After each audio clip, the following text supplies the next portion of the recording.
Okay, thank you very much for coming. I know the other workshops and stuff is very interesting. So my name is Petra Opělová, and before I jump into my presentation, which is about community management and how you can use it when you're developing your game to make it succeed, I will introduce myself a bit because the presentation is based basically on my research of others, of course, as well, because I'm not that good, and also on my experience in working in the industry. So I have background in PR. I was working for a PR agency for a few years, and then I kind of realized that it wasn't for me, just press relations. I was more gravitating towards social media and community management from the start. So I actually became a digital consultant, and I work for companies like Video Games Intelligence. Thank you. Video Games Intelligence, and they organize events around the whole world. And I had a luck to work on DICE 2013, where I met a lot of amazing people and got a lot of experience as well. And then I worked for Rovio and Nintendo as well in Asia. So my experience is kind of varied in the agency sector. And then I decided to go in-house, so I moved to Germany and joined Crytek as a community manager for North America and Europe. Which was a very interesting experience at that time, if you know any of the history. And I work on free-to-play titles, on like Warface. Has anybody in here played Warface? So successful, right? Anyway, and also on their MOBA game, which was Arena of Fate. Again, that was amazing. And then, and then I moved to London. And I joined Square Enix, where I'm working again as community manager for North America and Europe on their unannounced title, but it won't be unannounced for too long. So in 4 weeks, keep your eyes peeled. It's pretty cool. Anyway, that's enough about me.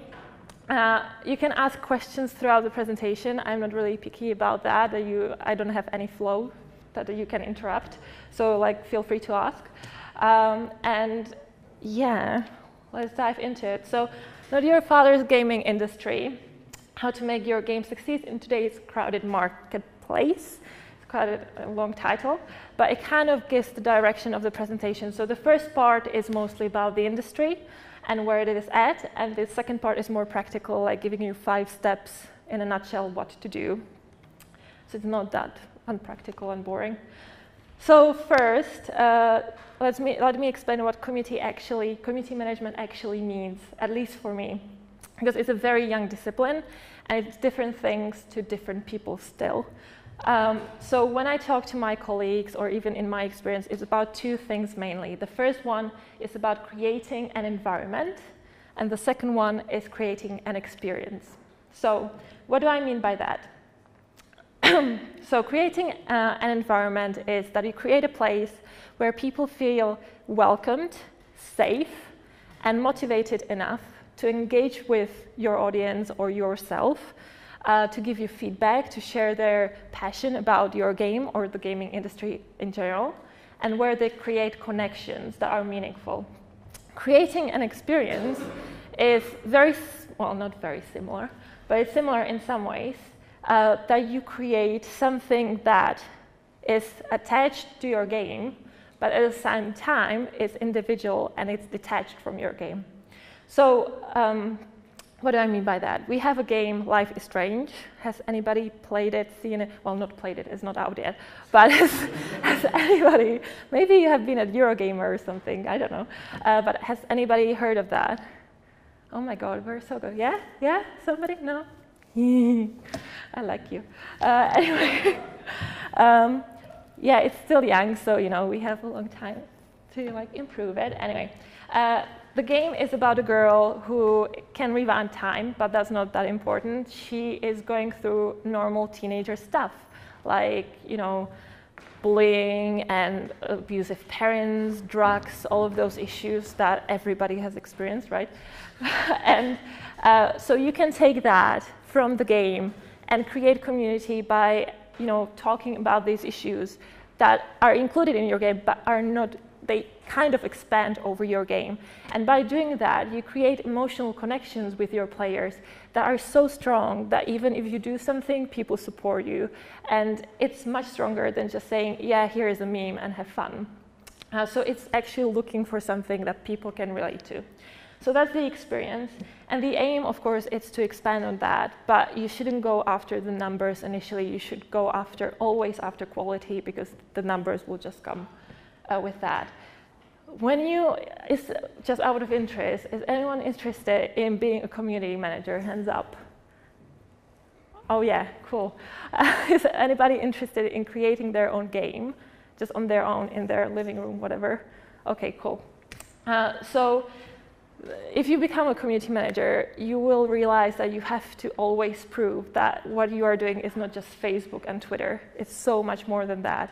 And so those are the different point of views. And if you are developing your game, you have to think, I will talk about that a bit later as well, but you have to think that it's much more than just Facebook and Twitter. It's so underrated in that manner.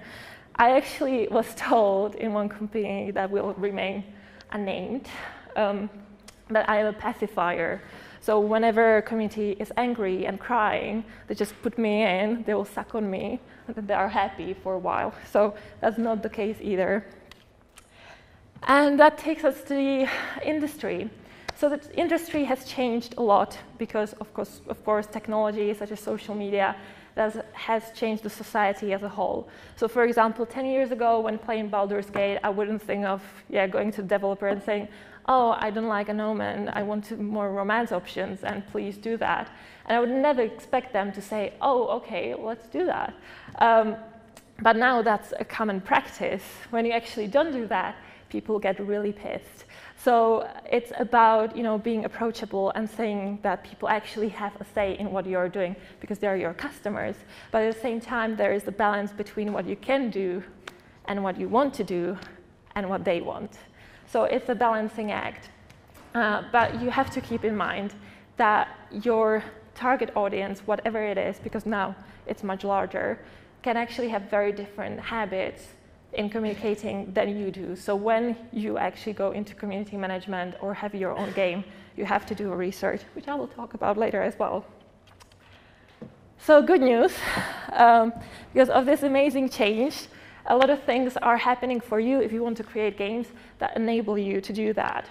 So the market is expanding. Now your traditional gamer is not actually what it used to be, like the stereotype, like young guy who lives with his mom and just plays in the basement. Now it's actually very different. So this is based on research done in the US, but if you look at the UK and European one, it's very similar. It has just slight differences that I will talk about. So the average age is actually 31, which is pretty old. Well, it's not that old. If you're 31, you're really young. Sorry.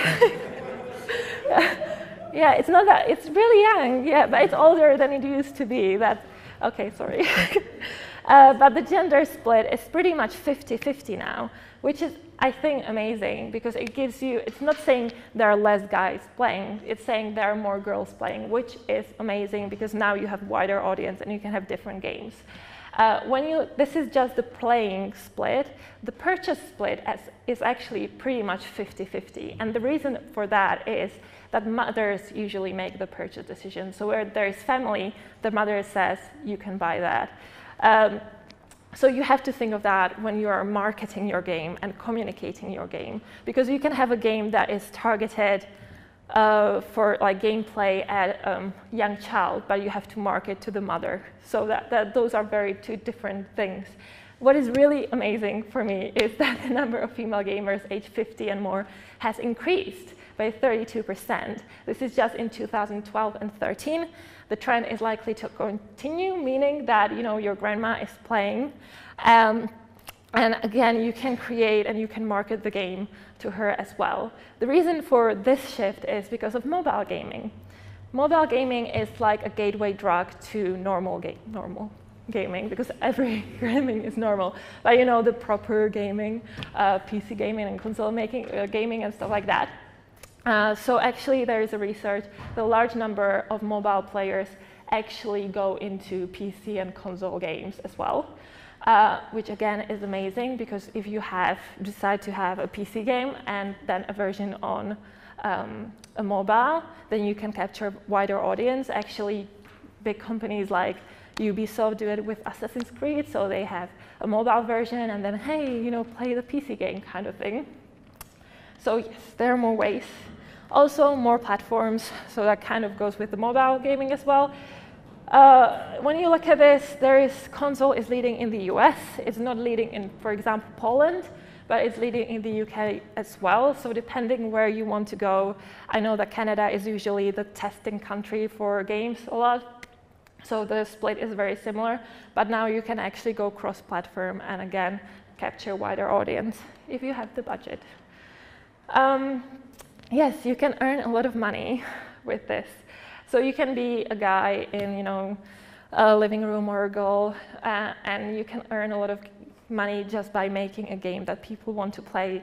And it's no longer about having a larger publisher behind you. You can do it on your own.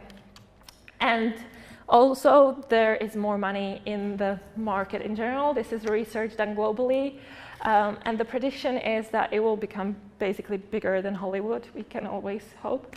But if you look at the 2014, kind of blurry, sorry. Anyway, Apple and King are bigger than Nintendo, which is not such a shocker, because Nintendo, how it's marketed, it's game now. But still, it's pretty amazing that mobile gaming is becoming so big, and it's also easier to develop for in many cases and market for. So it's a good start for a lot of indie developers if you're thinking about where to go. And also amazing thing is MMO games. So now actually when you have AAA game, you have MMO with it. So for example, my favorite, Mass Effect, you have multiplayer that has been going for 4 years. If you look at Kickstarter, they usually have always MMO options somewhere. So usually the project is like, if we reach twice as much funding, we'll also do MMO, which is usually something people want and strive for. And then you have crowdfunding in a nutshell.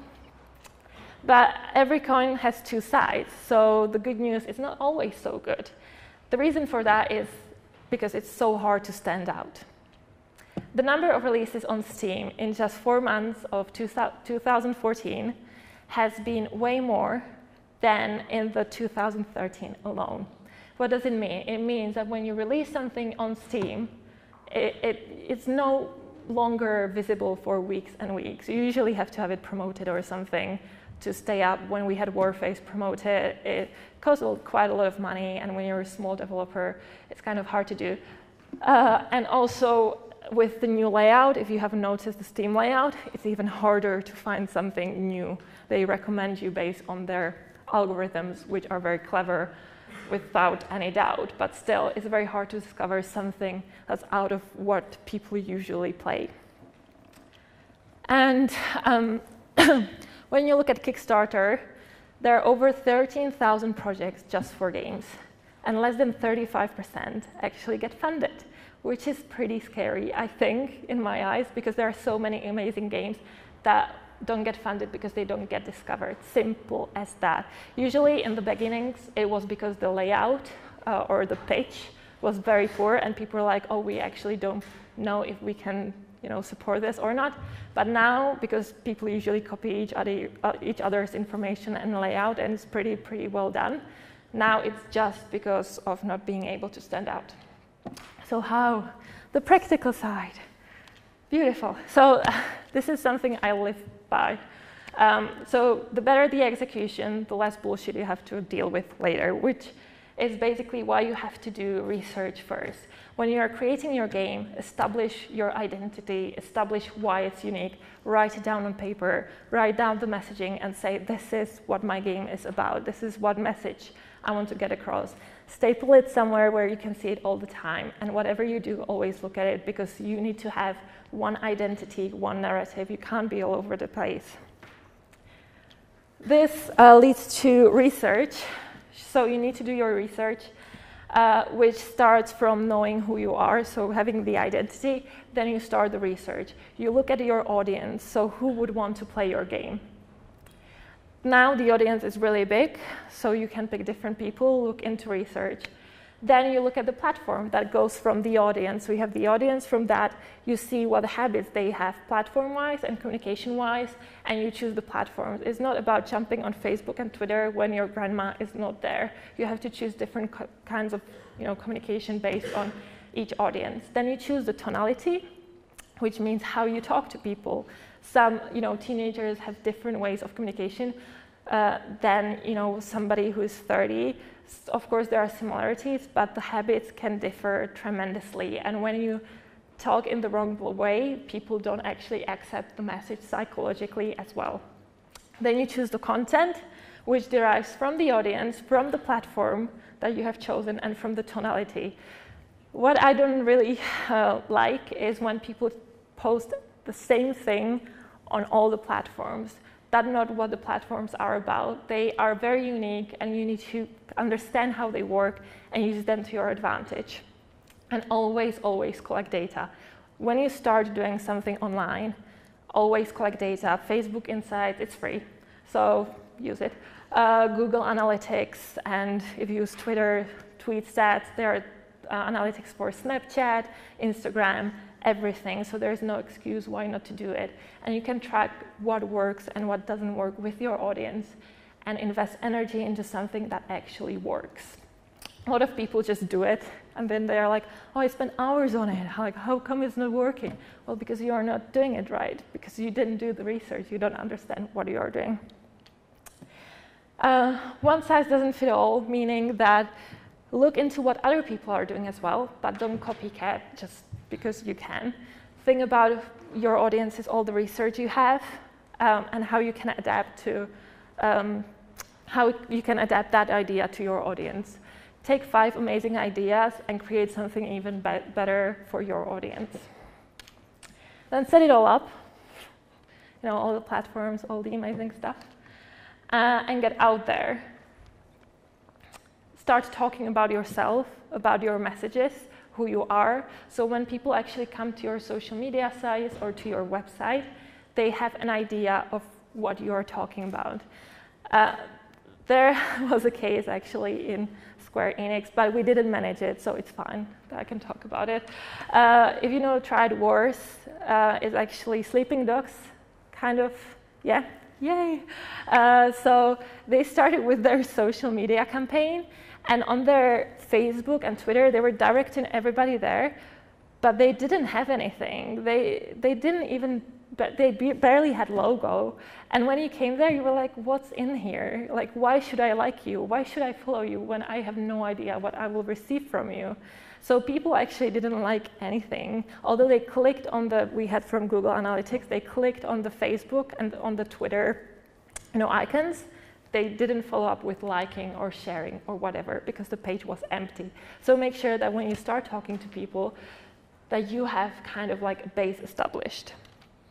Mix it up, different content, but always one narrative. Don't go all over the place again. It happens so many times with indie developers. They get overexcited and they just everywhere.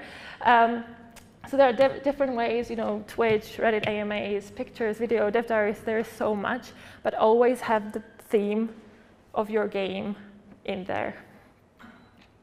And whatever you do, be relatable, be honest, and be open about what you're doing, which is something I find that is so not done in our industry, not enough for sure. So, for example, in one company I was working for, they were very afraid of saying why they couldn't do something. For example, why can't you do the patch earlier? The reason for that was that we had deals with our shareholders and our publishers that we had to fulfill. So instead of doing the patch, we actually had to fulfill the wishes of somebody who was investing in our game and develop the content they wanted and that we signed for. But they didn't want to say that, because that's something you don't say in the gaming industry. You don't talk about money. This is about having fun. But it's not. It's still a business. And our customers need to understand that if they want to be part of the development process. They need to understand that for creating your game, You have to have those partnerships. And if you're open enough about it, people understand it, which is shocking. So if you explain it, people actually go, okay, so we will wait, and when you have time, create it. And we're like, okay, we will do that. When I was doing consulting for indie developers, which have more freedom, they get more used to doing that. They get more used to saying, sorry, we have to wait because we don't have, enough resources for it now, or we are waiting for a deal. And they understand it, and they're fine with it. Of course, you have some crazy people everywhere, but when your community is healthy and when there are enough people, you always get good responses from that. At least some. I know there were some issues with other games like Daisy and stuff, but yeah, don't be afraid of the troll. In my experience, there is like a rule that if they're aggressive, don't engage with them, which is usually the good thing to do, because if somebody is unreasonable, you can't explain anything to them. But be sure that your community always has all the information they need around the topic. Because if you leave a void space, people will fill it, and they will listen to the trolls, because trolls can create this. I know that a lot of you have heard of Gamergate and stuff like that, and how many conspiracy theories have been created around it. That happens if you don't have enough information out there as well. So if you have a clean slate, you have nothing to hide, your community knows. For me, it has happened many times that when we were open, the community that understood us and the reasoning we gave them actually pushed the troll out. So you don't need to do anything if you have a healthy community, which is the great goal. Then listen and engage. So when you have all of that established, and you have talked enough about yourself, go out there and reach out, because it's hard to build your community if you don't have people around you, right? So go to people, influencers, we call them, who have actually the community you need, and talk to them, react to what they are doing, be part of the industry, because your game is part of the industry. So outreach to people who could be interested in your game and talk to them. It's very likely that if they like what you are doing, they will retweet you, and the people who they have as their followers or on their Facebook page as their likers, I don't know, likers, they will come to you. So that kind of leads into this, make friends.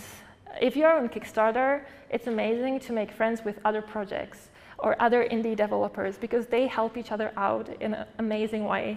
If they get the funding they need, they will say, oh, there is another amazing project, go check it out. And you get a lot of attention from that as well.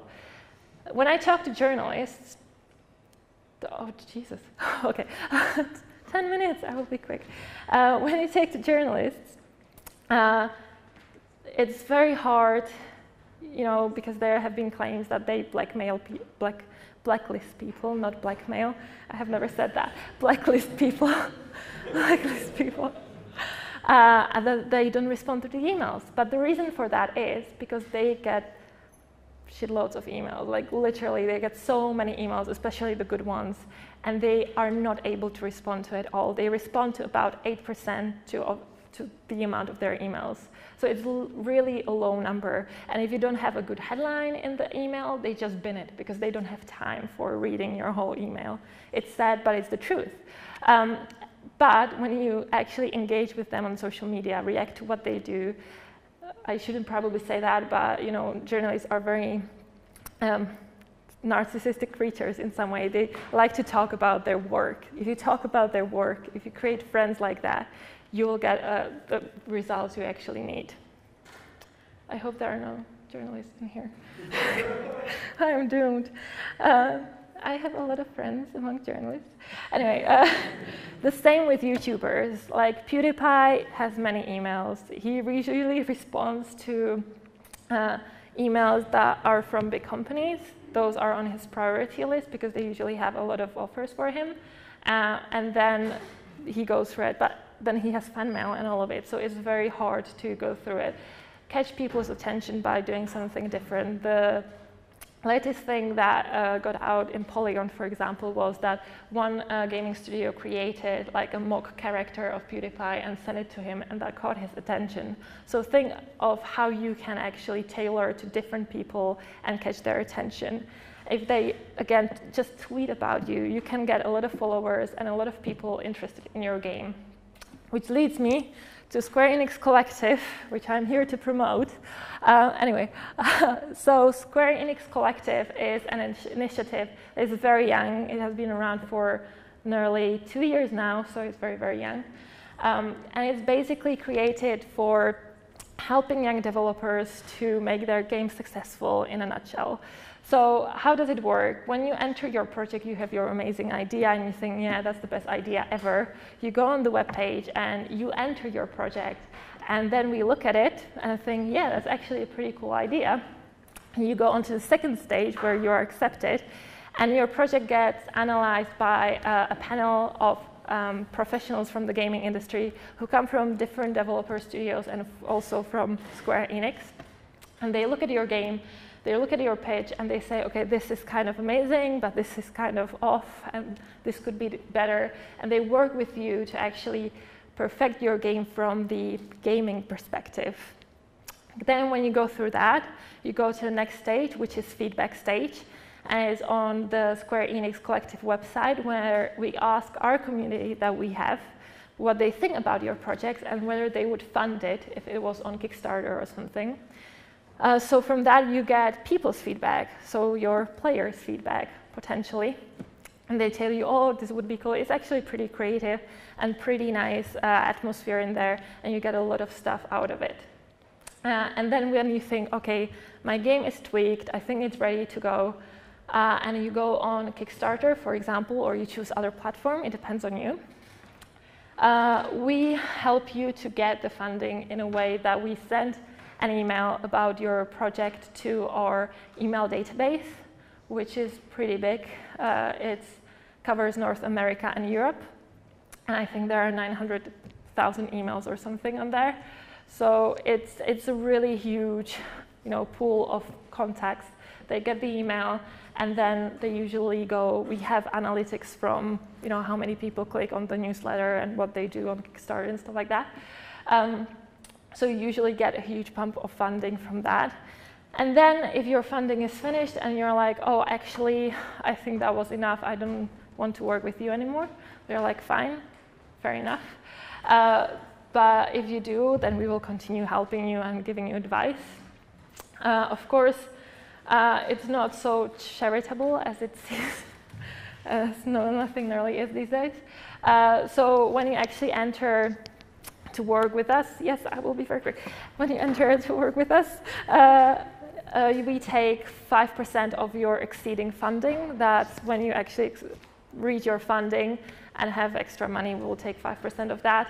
And we do this to actually find new talent and find new IPs. So when teams are successful, we offer them to work with us usually, or offer them to,